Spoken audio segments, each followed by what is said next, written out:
Hai, Assalamualaikum. Pejuang PhD, pejuang Master by Research, pejuang pasca siswaza. Okey, hari ini kita akan tengok tentang problem statement. Apa tu problem statement? Kenapa lah semua orang nak cari masalah bila buat kajian? Kenapa lah nak cari sangat masalah-masalah ni? Orang lain nak elak masalah, student-student kena cari masalah. Kenapa? Kan? Okey. Bila kita tengok pada kajian, kita buat write up untuk thesis, kita buat untuk research papers, problem statement ini penting. Kenapa?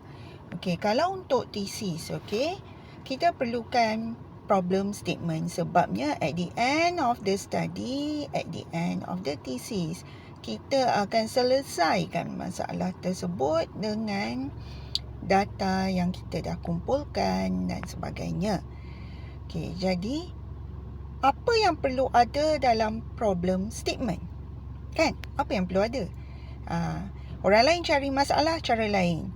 Kita sebagai pelajar, apa yang kita perlu cari, apa yang konten untuk problem statement ini, kita perlu letakkan satu, apa yang berlaku di luar ya, the isu semasa kat luar tu yang berkait dengan kajian kita, kita masukkan sikit dalam problem statement. Okey, yang selebihnya kita cerita dalam background of the study tu.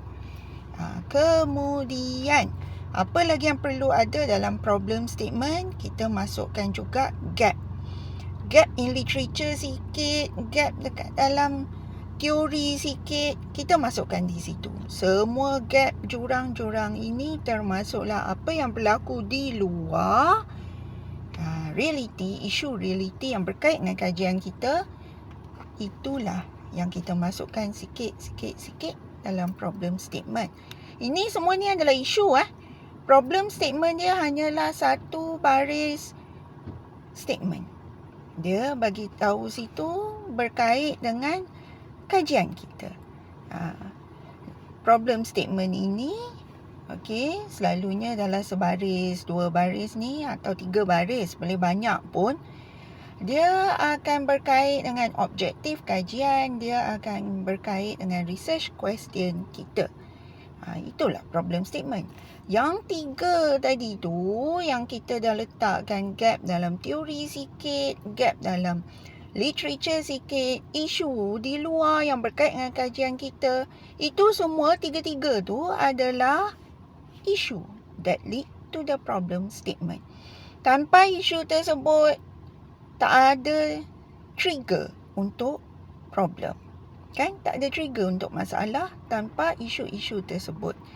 Jadi selalunya berapa page problem statement ni? Selalunya dalam 1 page ke 1.5 page. Paling panjang pun 1 ke 1.5 muka sahaja. Cerita panjang lebar dia tentang isu yang berkait ni semua ni kita masukkan background case study. Kita ambil sikit yang 3 tadi tu, kita masukkan problem statement. Okey, sekarang faham ke? Faham, kan? Okey, moga dapat membantu ya.